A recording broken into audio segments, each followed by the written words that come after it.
Good evening. I have quite a bad cold, but that is the least of it. I can see myself on the camera, and really the real horror is how much my ears stick out. I'm in my office and my place of work, inevitably. I like to consider myself a grotesque in certain ways, hoping that other people don't. I'm going to read some poems. The second ever international project I did, where I had an invitation to go abroad, which remains to this day an unbelievable madness that someone would do that, ask me to travel to read and perform, was in Mexico in October 2013, where I was commissioned to do a performance for the Day of the Dead. And the hospitality I experienced was unbelievable, and I wrote a series of poems about that experience that were published in this anthology called Enemigos. And in it, I did some translations and was translated by Amanda de la Garza. And when I was there in 2013, she took me to, on the Day of the Dead in Mexico, to a cemetery outside of Mexico City. It was one of the most profound experiences of my life, without exaggeration. And it would fit the amazing theme. Thank you so much, David Collard, for existing and doing what you're doing with Glow. And thank you, Vik Shirley, who's a brilliant poet and a lovely person, for asking me to read something that engages with the horror and grotesque again. Something I'm interested in my work, which is depressing. I hope my personality isn't. Anyway, the Mexican thing is incredible. It changed my life, but I'm not reading those poems.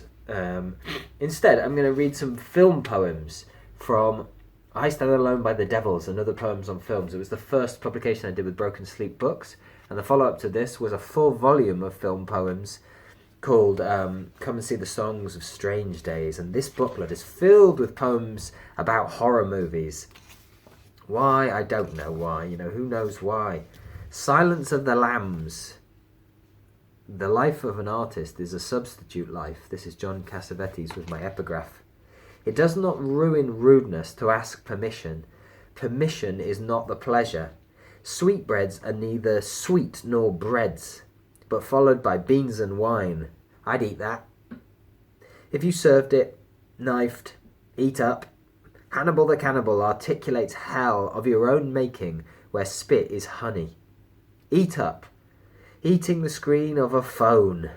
The irony. Jealous of cellmates who get to celebrate, squeaking, throwing ejaculate. Clarice moves in a palm, then turns, her shades of bright colour. Smell elegant fingers, a solution. Clarice's face provocation, able to remember the specific, her scent, hair of fire and streaked bruises. Hannibal's view of heaven is muzzled. In the interim, a fat chance bird with Buffalo Bill smacked hard, endorphin, sewing, bathtub run. Being extremity evil suits him. Serial killers rent space in your mind. Every day you've known them in a row. It's a reward to be left in, to not be evil. But use evil to find more evil. Maybe evil that is opposite evil. A film about skinning and eating and new love. I'm gesticulating with my hands a lot because I've got a cold and I don't know what's going on. But that's the least of it. I think there's like flaring on the screen. I don't care. That's part of the horror, isn't it? That's part of the horror of having to endure me just word salad you. It's Vic's fault. Possession.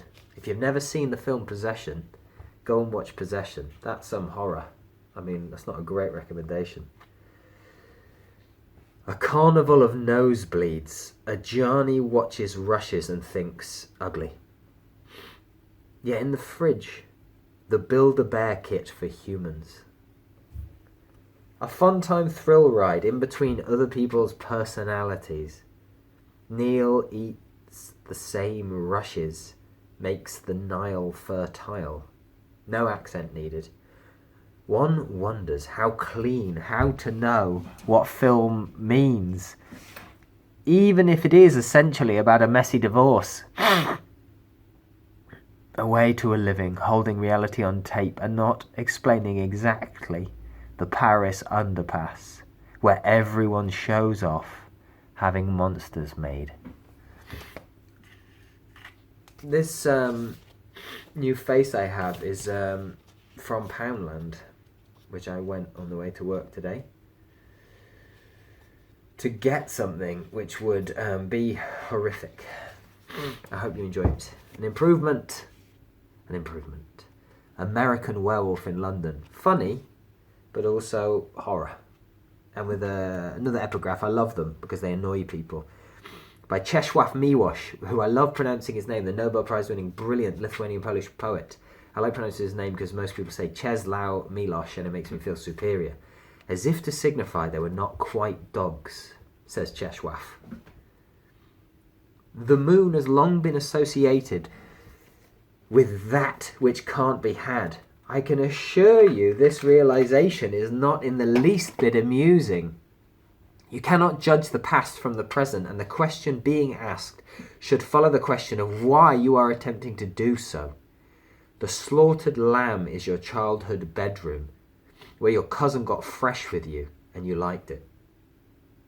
The Last Watch is American. It has not enough humour to see dogs become wolves. Americans won't listen. Stay on the road, keep clear of the moors, we said. The English wolf, treated this way, wears. We cut to David's wolf eyes. He is running the forest floor, hunting your deer.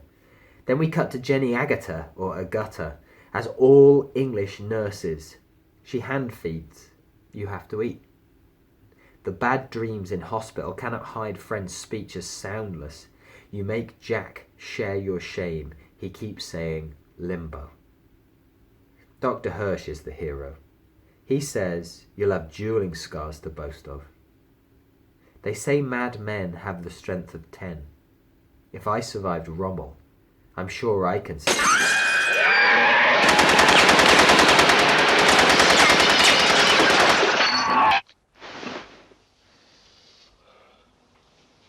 Hello.